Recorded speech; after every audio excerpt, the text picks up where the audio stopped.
Hello. Toodaloo. I'm here with the one and only, the box office star. He's back in action, Jermaine Taylor, November 26th in London. Jermaine Franklin. I keep saying Jermaine Taylor. Yeah, I remember Jermaine that Carl Froch fight. Do you remember when he knocked him out at the very end with like seconds to go? No, that's crazy. And like 10,000 people watched that. You know, Jermaine Taylor had the same problem because Kelly Pavlik done him the same way as well. Exactly the same way. You know, great fighter though.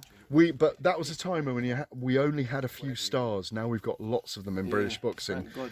Dill, when you've been training with Buddy McGirt in Los Angeles, can I ask you this? Did you catch up with your son? Whose? Yours? Yeah, of course. Because he's in America, isn't he? Yeah, of course. You know, phone calls, and I didn't have time to go and see him, but you know, phone calls. Do you like the light out in Los Angeles? It's different. You know what I mean? It's always good to have variety and different. It's not even a word. I'm sure someone said that's not a word. So it's good to have variety and different scenarios in your life, different things. You know, it's great. Running on the beach.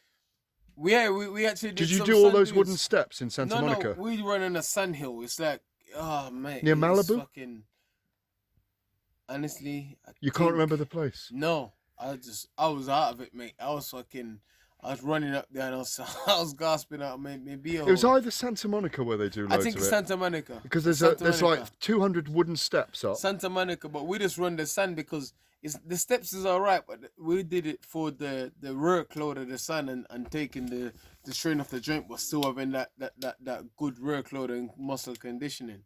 So we didn't want it to run the stairs, you know, because stairs is obviously concrete, and obviously we're trying to avoid that. True. You know, you're getting wise. Trying. Wise. I'm not 22 anymore. Buddy McGirt is one of those guys that knows the nuts and bolts of boxing. Obviously, you're very old school in who you choose. I think you're an old school warrior in lots of ways. Yeah. So you know, the Tibbs are very old school as well. You had a good time with them. Yeah. An interesting time.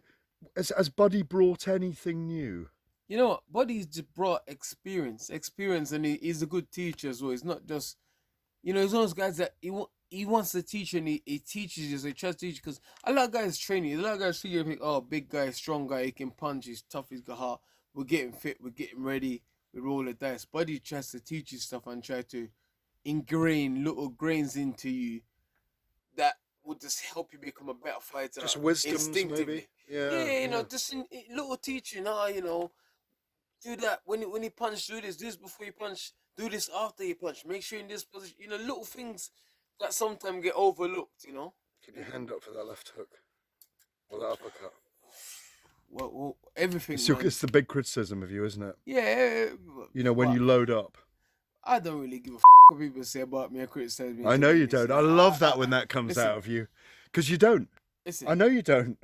I'm a fighter. I know to fight. I try my best. I'm out here trying my best and doing what 99% of people is too scared to do.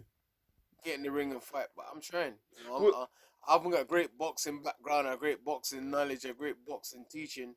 But I'm trying. I'm competing against guys that's Olympic gold medalists, guys that's 5-time ABA champion, guys that's been to, you know what I mean? I haven't done all of that. So I'm trying. Straight question. Mm-hmm.